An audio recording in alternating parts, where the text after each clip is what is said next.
प्रिय विद्यार्थियों, आज की वार्ता की विषय वस्तु कल की वह घटना है जो सच्चाई के इतने करीब होगी मैंने कभी सोचा भी नहीं। लेकिन सच्चाई तो सच्चाई होती है और जब सामने आती है तो एक बार सभी को सोचने पर मजबूर कर ही देती है। कुछ ऐसा ही हुआ कल। किसी संबंधी को लेने स्टेशन जाना हुआ। स्टेशन मतलब समझते हैं ना, रेलवे स्टेशन। पहुंचने पर पता चला कि ट्रेन के आने में आधा घंटा विलंब है। सोचा लौट चलूं। फिर लगा कि आधे घंटे में केवल जाना और आना हो पाएगा। उससे अच्छा रहेगा कि यही टहल लूं। आज का कोटा भी पूरा हो जाएगा। शाम को फिर टहलना नहीं होगा, शाम का समय बच जाएगा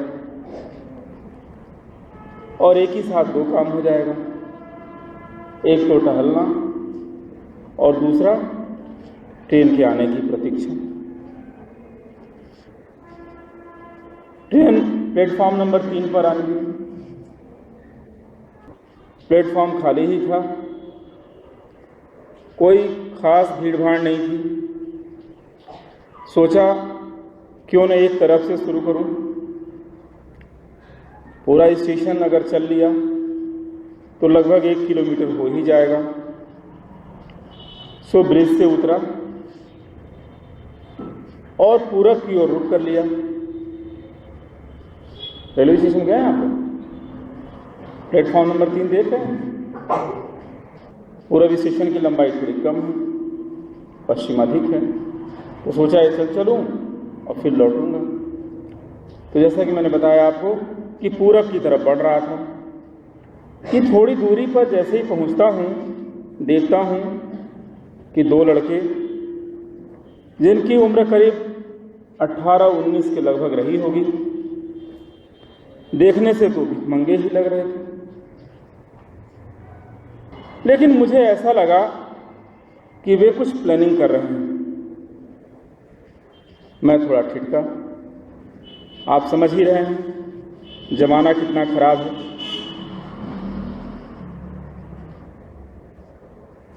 देखता क्या हूं, उनमें से एक जो वहीं एक स्टेशन पर बेंच पे एक संभ्रांत परिवार बैठा हुआ है, अपने पूरे परिवार के साथ है, वो उनके पास पहुंचता है और उनसे भिक्षा मांगता है। जैसे भिक्षा मांगता है, उस परिवार की एक अधेड़ महिला है, कुछ देने को उत्सुक है।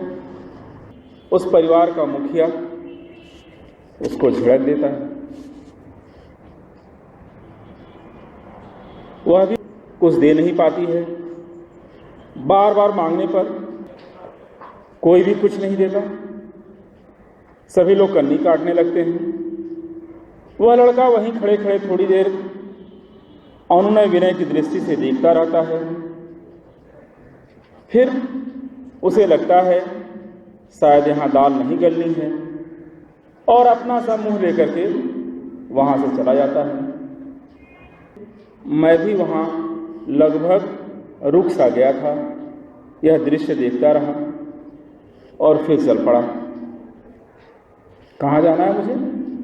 उस छोर पे जाना है ना, पूर्व वाले छोर पे जाना है, प्लेटफॉर्म पे। मैं चला गया और वहाँ से लौटता हूँ तो फिर क्या देखता हूँ कि वो दोनों लड़के फिर मिल चुके हैं। अब मेरा मन नहीं मानता है। उस बार तो मुझे केवल संदेह हुआ था, लेकिन इस बार मेरा मन नहीं मानता है। मैंने सोचा चलो आज इनकी बात ही सुन ली जाए और उसी में कुछ खोजा जाए। एक बार संदेह हुआ है इस बार भी मन नहीं मान रहा है और मैं टहलने का इरादा बदल करके, मुझे इस छोर पे आना था ना, 1 किलोमीटर की दूरी तय करनी थी प्लेटफॉर्म पे, मैं टहलने का इरादा बदल करके वहीं रुक जाता हूँ और उन दोनों के संज्ञान में आए बिना उनकी बातें गौर से सुनता हूँ। पहले तो मुझे वो लड़का जिसने इसको भेजा हुआ था लगा कि वो इस बात को पहले आजमा चुका था, यानी वो आकर के पहले भीख मांग चुका था और भीख नहीं उसको मिली थी, तभी शायद वो इसको चढ़ाकर भेजा। इसका मतलब पहला वाला कुछ मैच्योर लग रहा था, कुछ ज़्यादा बुद्धिमान लग रहा था। अब इस बार उससे क्या पूछता है? उससे पूछता है, कहो कैसा रहा? समझ रहे हैं? एक बार तो चढ़ाकर भेज दिया, अब उससे पूछता है, कहो कैसा रहा? तो ये लड़का जो भीख मांगने गया था ये कहता है कि मत पूछो, जमाना इतना खराब हो गया है कभी सोचा भी नहीं। जीवन बीत रहा है भीख मांगते मांगते। जब से होश संभाला तब से यही करता आ रहा हूं। को पता है छोटे छोटे बच्चे जो है स्टेशन पर भीख मांगते हैं। ठीक ही कह रहा था वो कि जब से होश संभाला तब से यही करता आ रहा हूं, लेकिन सोचा भी न था कि ऐसे भी दिन आ सकते हैं। देखो दोपहर होने को है और अभी तक बोहनी नहीं हुई है, जाने शाम तक कुछ हाथ लगेगा भी या नहीं। सुर में है, देखियो एकदम फॉर्म में आ गया है। थोड़ा सा इसने खोद दिया उसको, कहो कैसा रहा, और ये पूरा फॉर्म में आ गया। क्या कह रहा है? जमाना ऐसा बदलेगा, लोगों की नज़र इतनी खराब हो जाएगी, जिसके सामने हाथ फैलाओ वही मुंह फेर लेता है, कहीं और देखने लगता है। 3 में से 1 तो उपदेश देना शुरू कर देता है कि यह कोई उम्र है भीख मांगने की? अरे हट्टे कट्टे स्वस्थ हो, कोई काम कर लो। अब सुनते सुनते तो कान पक गए। अब तुम ही बताओ, ऐसा भी होता है क्या? संसार तो बिल्कुल ही बिगड़ गया है। लगता है दर्शन का विद्यार्थी था नहीं भिखमंगा, कितना दर्शन सुना रहा है, हमसे भी ज़्यादा सुना रहा है। उसी की बात कर रहे हैं ना, हमारी बात थोड़ी है। क्या कह रहा हो? कह रहा है कि संसार तो बिल्कुल ही बिगड़ गया है, किसी को दान धर्म की सुध ही नहीं है, हर कोई केवल अपने बारे में ही सोचता है। कलयुग आ गया है, घोर कलयुग आ गया है। मनुष्य में न ममता रह गई है न दया, बस सबको हाय पैसा यही लगा। कौन कह रहा है? हाँ? हम कह रहे हैं। हम काहे कहेंगे? हम तो उस भिखमंगे की बात आपको सुना रहे हैं। क्या कह रहा है?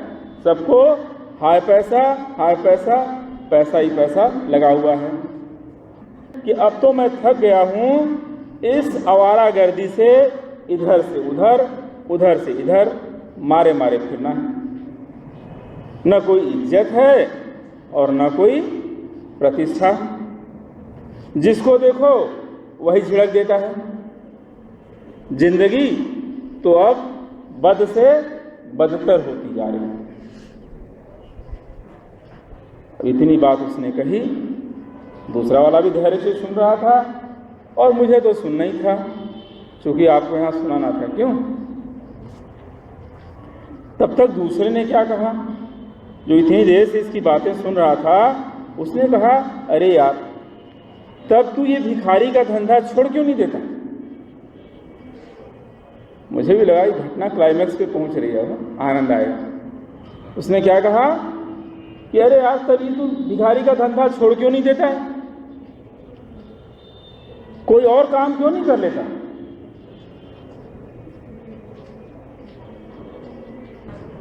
तब पहले ने क्या किया, सिर ऊंचा किया, पूरा अपना सीना चौड़ा किया और गर्दन तरीका है, जैसे आजकल कोई ऐसा कर रहा है, सीना चौड़ा कर रहा है, गर्दन भी तरेर रहा है और सिर भी ऊंचा कर रहा है। ठीक वैसे भी वह भी करता है और कहता है तो तुम क्या समझते हो, क्या कहता हो, तो तुम क्या समझते हो, मैं अपने को भगोड़ा सिद्ध कर दूं, मैं अपनी असफलता स्वीकार कर लूं? नहीं, कभी नहीं, जीते जी ये संभव नहीं है। प्रिय विद्यार्थी,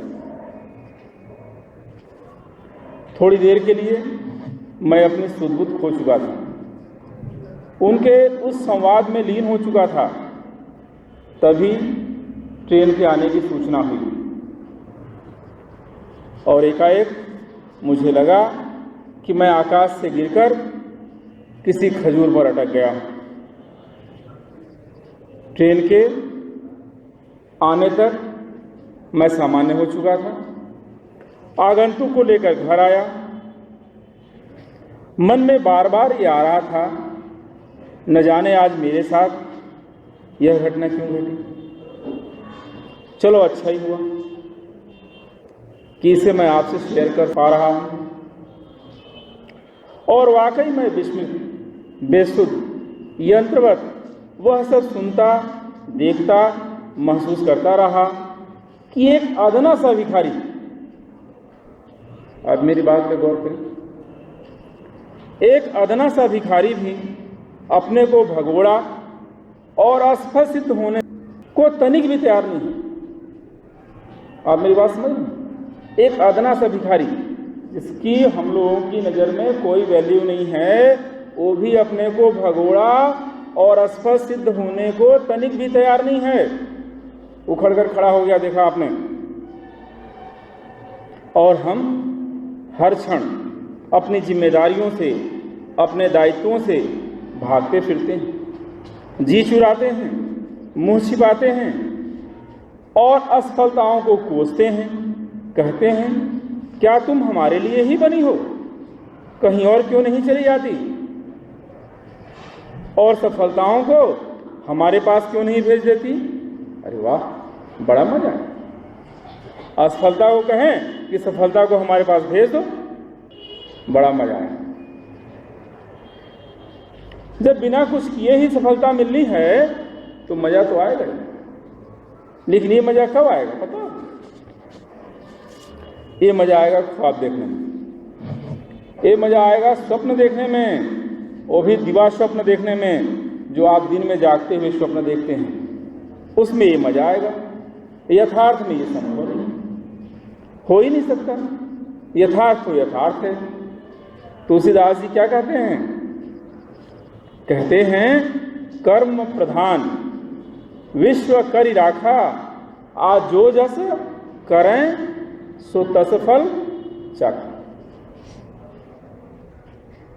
अर्थात जीवन कर्म का ही दूसरा नाम है। कर्महीन के लिए न तो जीवन का कोई मतलब है, न इस दुनिया में कोई स्थान है। स्थान मतलब आप समझ रहे हैं, यहां लाखों करोड़ों कीड़े मकोड़े भी जीवन यापन करते हैं, जिन्हें आप नहीं जानते। जानते उन्हें हैं जो जीवन को जीवन प्रदान करते हैं। तो आप भी अपनी जीवनचर्या में यह शामिल कर लीजिए कि आपको भी जीवन को जीवन प्रदान करना है। जिस दिन आपने ऐसा कर लिया, जीवन का अर्थ समझ गए और आपका जीवन सार्थक हो गया। प्रिय विद्यार्थी, भागना कभी भी समाधान नहीं हो सकता। इस बात को गाढ़ बांध करके रख लीजिए अपने पास कि भागना कभी भी समाधान नहीं हो सकता। समाधान है जूझना, डट जाना, विषमताओं के चक्रव्यूह को तोड़ते हुए आगे बढ़ जाना, बढ़ते जाना वहां जहां आपका लक्ष्य है, जीवन उद्देश्य। वास्तव में जीवन एक कला है, जीवन एक आर्ट है। यह मनुष्य जो है स्वयं अपने जीवन का कलाकार भी। मैंने कहा कि जीवन कला है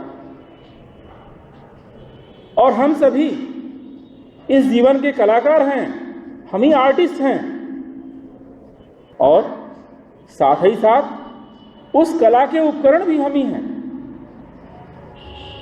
आप मेरी बात पर गौर कीजिए, अकेले हमारा जीवन क्या है?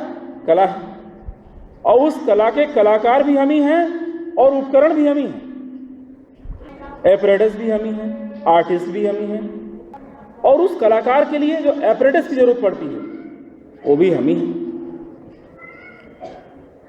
जो अपने को जैसा बनाता है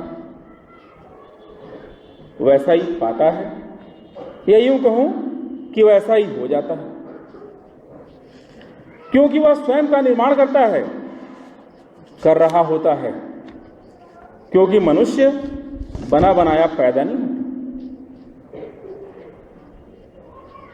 जन्म से वह मात्र अनगढ़ पत्थरों की भांति होता है, कुरूप, बेढप, औचित्यहीन। फिर उन पत्थरों से जो मूर्तियां बनती हैं वे कैसी हैं, यह किस पर निर्भर करता है? बताइए। अनगढ़ पत्थर से मूर्तियां बनती हैं तो किस पर निर्भर करता है? मूर्ति बनाने वाले पर ना। तो जो इन पत्थरों से जो बेढब हैं, अनगढ़ हैं, औचित्यहीन हैं, इनसे जो मूर्तियां बनी हैं उसके सृष्टा, निर्माणकर्ता हम ही तो हैं, हम ही ने बनाया है। ठीक वही स्थिति इस जीवन की है। इसे हम कैसा बनाएं, किस दिशा में ले जाएं, कहां पहुंचाएं, उसके पीछे जो कुछ भी है वही तो जीवन है, वही तो जीवन का अर्थ है। और हर कोई इस बात को तब समझता है जब तक बहुत देर हो चुकी होती है। मैं बार बार आपसे यही कहता हूं, इसे समझने की कोशिश करो, इसे समझो, या तो फिर भिखारी बनकर याचना की दृष्टि से इधर उधर भटकते रहो, या फिर डट जाओ। उस निमित्त, जिस निमित्त तुम यहां आए हो उसे पालो, वह सब कर लो जिसका दायित्व तुम्हें सौंपा गया है, और जीवन से कह दो तुमने इसे भरपूर जी लिया, अब तुम निश्चिंत हो जाओ, मैं यहां निश्चिंत हो गया हूं। बस यही एक चाह है आपसे कि आपको लगने लगे कि आपने जो चाहा वो पा लिया और इस दुनिया को कम से कम एक कदम आगे लाकर खड़ा कर दिया। बस यही चाहिए, इतना ही चाहिए, यही जीवन का उद्देश्य भी है। प्रिय विद्यार्थियों, आप इस दिशा में लगे हैं, लगे रहेंगे, आप सफल हो रहे हैं, आप सफल होते रहेंगे, आप सफल हों। धन्यवाद।